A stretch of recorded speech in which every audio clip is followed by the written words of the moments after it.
Hey guys, what's going on? My name is Stando TV, and we've got a lot to unpack today, so let's just jump right into it. First, let's talk about Xbox One X, and if you didn't know, the Xbox One X first went on pre-order finally a couple of weeks ago, and a day after actually a few days after, Microsoft came out and said that this is the most pre-ordered console ever. They were boasting this through Windows Central, of course. And Michael Pachter, who, if you don't know who Michael Pachter is, he's a financial analyst within the video game industry. He says that the, quote, Xbox One X, it is ranked on Amazon in the pre-orders a year to date. Last I looked, it was ranked at 66. I believe the NES Classic was at number 23, and it sold 2.3 million units lifetime. And you know what? That the bulk of these units were sold last year, so this year maybe a million. So if Xbox One X is ranked 48 slots below that, it's not even close to a million. And of course, the Amazon allocation is probably 5 or 10,000 units. So don't fall for the BS that comes out of Windows Central that tells you that this is the fastest pre-order console in Xbox history. They only have a couple. The original Xbox didn't have big pre-orders, and the Xbox 360 maybe, but honestly, who was pre-ordering consoles back in 05? So of course, this is the most pre-ordered console. And he's kind of right. Who was actually pre-ordering consoles back when the PS3 and the Xbox 360 first launched? Not a whole lot of people. I remember them on the PS3 side of things having a hard time keeping them in stock, but not a lot of, and that caused a lot of people to pre-order them after it had been out for a while. But at the initial launch, not a lot of people were pre-ordering these consoles, and that's why they were in kind of a short demand, especially on the PS3 side. The Xbox 360, there really wasn't a need to pre-order because people were just buying it up and they were consistent in keeping them stocked. So he's kind of right. And we see this with other items, big ticket items that are on the shelves, like VR, for example. When you got VR, the Vive and Oculus Rift and the PS4 Pro, anywhere between $600 to $800 or whatever, they're flying off the shelves within the first few weeks, but that doesn't mean anything for lifetime numbers. Now, a lot of this could be also determined that a lot of people are finally making the jump over from the Xbox 360 to the next gen. And then you've got to take into account that while they're doing that, there are no more Xbox One originals out there in the wild because they're not being produced anymore. So when you go into the store, the only thing that is offered to you is the Xbox One S or the Xbox One X. And you can also see people upgrading from the Xbox One to the Xbox One X. So what is this going to do for numbers? Well, Michael Pachter doesn't seem like he's going to do well lifetime because of the price and until it comes down. And right now the price is pretty hefty, and Phil Spencer came out and said that it is targeted at the video game enthusiast, the premium guy. But honestly, the premium guy probably is already gaming on a PC at this point and probably has a backup console, but that's just what everybody around the industry is saying. The problem is probably a combination of the price point and some of the marketing out there towards full 4K, and then we find out that many of the games will be 4K, but it's not the stellar 4K, the undisputed 4K champion that it's being touted to be, that is going to be using checkerboard resolution, not native 4K on a lot of games, kind of like what the PS4 Pro does. And so, yeah, is it really worth your money, especially with no games? That's another problem that Xbox has been trying to address for a while now, is and trying to bulk up their exclusives. The problem is that they are only securing timed exclusives over first party exclusives, which is hurting them right now. There's just a lot of factors that get packed into this. So is the Xbox One X going to be successful? It depends on when the games finally arrive for the Xbox One X. On launch day, one of the ones that they were really banking on, Crackdown 3, got pushed off to the spring of 2018. So we'll just have to wait and see, guys. Speaking of sales numbers, let's talk about Destiny 2. In the UK, Destiny 2 is the biggest launch game in the UK for the entire year. It is outselling Horizon Zero Dawn, and it is outselling Legend of Zelda Breath of the Wild. But, however, somehow it is only 58% down from Destiny 1, which means over half of the original Destiny 1 sales. Destiny 2 is not meeting the expectations of Destiny 1. Well, hold on, there's a lot to unpack here too, because Destiny 2 is kind of unique from Destiny 1 in the fact that Destiny 1 also released on PS3, Xbox 360, Xbox One, PS4, and was not going to be available on PC. So now you don't have these Xbox 360, PS3 guys that aren't willing to make the jump yet buying Destiny 2. And then you also have the PC version that is still not out yet. A lot of people may be waiting for that PC version. So I don't think that this spells doom and gloom. I don't think Destiny 2 is going to fail. I think that eventually it may surpass Destiny 1 numbers. I just think that this is a kind of a ridiculous assumption to make, that Destiny 2 is a failure compared to Destiny 1 because it's only meeting half of the sales numbers. Well, there's a lot to that. And then again, you got to think that Destiny, the original Destiny, also sold twice because people bought it on PS3 or Xbox 360 and then made a jump to next gen, which means that they rebought the thing. And this doesn't even account for digital numbers either. We know that within the few years since Destiny 1 came out, in the US alone, that digital sales have jumped from about 58 to 60%, now up to 75%.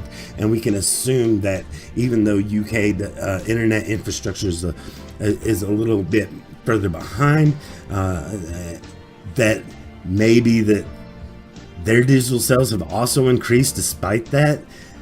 There's a lot to unpack about this. I'm sure Destiny 2 is fine. It's going to be very successful, and it's got a lot of good reviews going for it. I mean, really it does. Destiny 2 has been making the rounds as being a great shooter. A lot of fans are happy with it. A lot of people who are jumping on for the first time are pleased with it. A lot of people who were angry at the first game are much more pleased with this game. And the story's better all. The gaming mechanic and game loop is better overall. And people are just unpacking this game and saying it's great. It's a fantastic game, and I'm glad that they're enjoying it. Of course, the biggest gripes on the game overall have been about the shaders. And if you don't know that, people are kind of upset that shaders are consumable, especially when there are microtransactions for those shaders. And if you pick up shaders later on that aren't microtransactions, you lose the one that you bought. That's a big deal, and a lot of people are boycotting the shader microtransactions. But aside from that, the game seems to be doing really well itself. And finally, let's talk about the PewdiePie internet controversy that's going on. PewdiePie in the past has done some controversial things that were probably taken out of context, and the internet came to back him up and defend him, saying that the media was kind of targeting him because he is the face of YouTube, and took a lot of things out of context that he was doing. He was doing some really bad considered anti-Semitic jokes, but he was doing them to prove how easy it is to get bad things on certain websites. And he was also doing it to show that the media will latch on and only make clips in order to serve their own narrative. So it was kind of a big joke on the industry as a whole. And a lot of people came to his defense and saying he's kind of right. He's not wrong here. And so that went on, but that was a big controversy, and I'm not saying that led to the apocalypse, but that was the first stepping stone. Of course, a little while later we find ads being pulled from YouTube because of controversial extremist videos running those ads, and finally the ads are coming back. And then what does PewdiePie do during a live stream? He drops the N-bomb with a hard R. I mean a hard R. He was playing PlayerUnknown's Battlegrounds, and he accidentally said the N-word accidentally said the N-word with, to me, it sounded like it wasn't that big of an accident.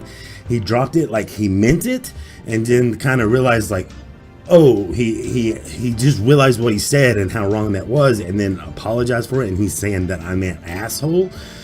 I don't care. I can't defend PewDiePie here. Saying that word is wrong. I don't think anybody should say that word. I don't even think that black people should say that word.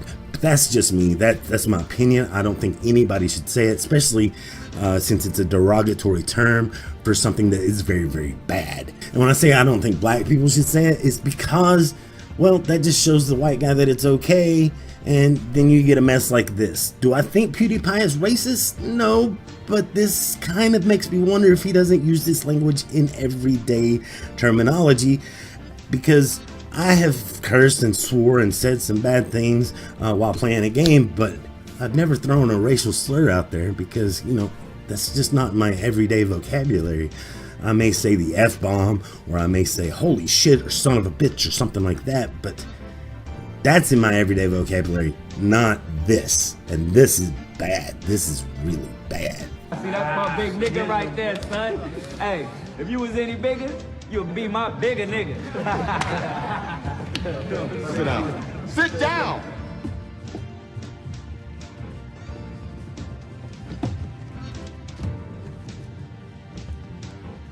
Nigga is a derogatory term used to insult our ancestors. See, if a white man used it, you'd be ready to fight. You're using it teaches him to use it. You're saying it's cool. Well, it's not cool. And when you're around me, I don't want to hear that shit. We clear? Yes, sir. Now, we had a discussion on the Twitch channel the other day about this, and I said that I don't think that he is racist. I said I don't think that the word has carried the same weight that it used to, and maybe it certainly doesn't carry the same weight in his country that it used to mean. It's still a bad word, and he shouldn't have said it. He's just an idiot. I don't think he's racist, just stupid. And he kind of confirmed what I was saying in his apology video, which is, you probably won't believe this. This is why I say this, but whenever I go online and I hear other people use the same kind of language that I did, I always find it extremely immature and stupid. And I hate how I personally fed into that part of gaming as well. It is something that I said in the heat of the moment. I said the worst word I could possibly think of, and it just sort of slipped out. I'm not going to make any excuses for what I did or why I did it, because there are no excuses for it. I'm disappointed in myself because it seems like I've learned nothing from all these past controversies, and it's not that I think I can do or say whatever I want and get away with it. It's just I'm an idiot. But that doesn't make what I said or how I said it okay. And there you go, folks. That's coming from him. He obviously knows that he is in a bad spot right now, and what he did was wrong, and I totally agree with that. He's just an idiot. Like I said, I don't think he's racist. I just think that he did something really stupid because he does something very stupid on a daily basis. And my biggest concern with this was not really the backlash coming towards PewDiePie. I could care less. I'm not one of his fans, not one of his viewers, don't really care. My biggest concern with this is what it was going to do for the platform as a whole, because when the outside media looks at YouTube, they look at the big YouTubers and assume that everybody else down below those tiers are like those top YouTubers. And if your biggest YouTuber of all is throwing around the N-word like it's okay, that creates a problem for everybody else on the platform with the ads again. Sooner or later, there's going to be a regulation that comes to online videos because of people not taking or not thinking or not being responsible enough in the positions that they have. And, you know, that PewDiePie is in a unique, hard position. And on the one hand, I can't blame him for what happens to the platform, but I can blame him for what happens to the platform. It's a unique position. I don't think that he should feel responsible for what happens to the platform, but he kind of will be responsible for what happens to the platform. And how do you balance that? How do you handle that? How does the platform handle that? I think that there needs to be some repercussions coming down the line. Something, you know, he needs to have YouTube step in and say, okay, you can't make, you know, give him a community guideline strike or something. I'm not saying take his channel down, but just let him know that what he did was not okay, and probably limit his content for a while. Maybe a suspension of some sort. I don't know. I don't think he should lose his voice or his platform or his channel, but I do think that some sort of punishment from the platform, from YouTube, should come, whatever that may be. And a lot of people might disagree with that, and they're saying, well, he's kind of getting punished enough by all this bad PR, but, you know, fans are fans. He's still, I mean, he can lose 10 million YouTube followers today and still be the biggest guy on the platform. So that's how big his channel is. That's how big his reach is. That's how big his influence is. And so, yeah, at this point, you really kind of need YouTube to step in and say, dude, what you did was not okay. However, that being said, let's talk about the Firewatch developer wanting to DMCA his past content. Look, you put on your website that it's okay for video gamers and streamers to monetize video game content from your game Firewatch. It's on your website. And PewDiePie has taken advantage of this in the past. He wasn't playing your game when he slipped out the N-word. And while you may want to distance yourself from him in the future, I don't think that you should DMCA his past content. I think that's kind of an abuse of the system, especially after you've said it was okay and you allowed it.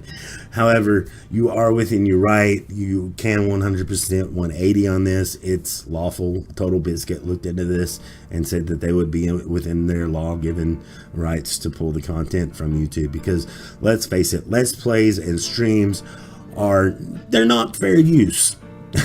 I mean, when you're using the entire game, and even with your personality and commentary and everything on top of it, it's not fair use unless you're actually critiquing every moment of it and making it very transformative from the original artwork as a critique, something that newsworthy, turning it into a new art or something like that. It's not fair use.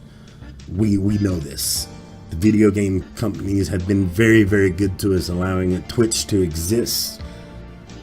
But it's not fair use, and they are within their legal right to go ahead and turn around and say, no, PewDiePie, we are DMCAing you. I don't think, however, that this, even though it's within their right, that doesn't mean I agree with it. I think it's a shitty tactic and a shitty move. Altogether. I understand if you don't want your future content premiered on his channel, but you got to think of how much money you guys made off his back and how much money he's made off your back combined. You know, that's a two-way street right there. Also, I would like to point out that this developer of Firewatch is going to go to other developers and try to DMCA their content as well. And dude, don't try to persuade other developers to what to do.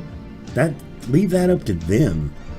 You know, leave identity politics and things aside, whatever your feelings are out of this, and just concentrate on your actions and your future actions. Don't try to make shit worse than it already is.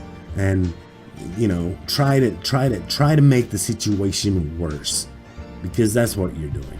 And that's how I feel about it, and I don't know how you guys feel about it. Again, I'm not defending PewDiePie. I don't agree with what he did, but I don't agree with the DMCA on past content, and I don't agree with going to other companies to try to DMCA the guy. I think that's just an abuse of the system myself, even though you're within your right. But again, this is all just one fat man's opinion. Hey, if you have a comment on anything we talked about today, let me know. Just chat it out over there in the chat section. I think it's over on this side. It might be on this side. I don't know. And while you're there, if you really like the video, leave me an emoji or an emoticon of some sort. I really appreciate it. And if you're on YouTube watching this later on down the road, comment section and like this. That's a Twitch thing. Just saying. But anyway, guys, thank you so much for watching. And remember that I love your faces. And we will see you next time. Have a good one. Peace.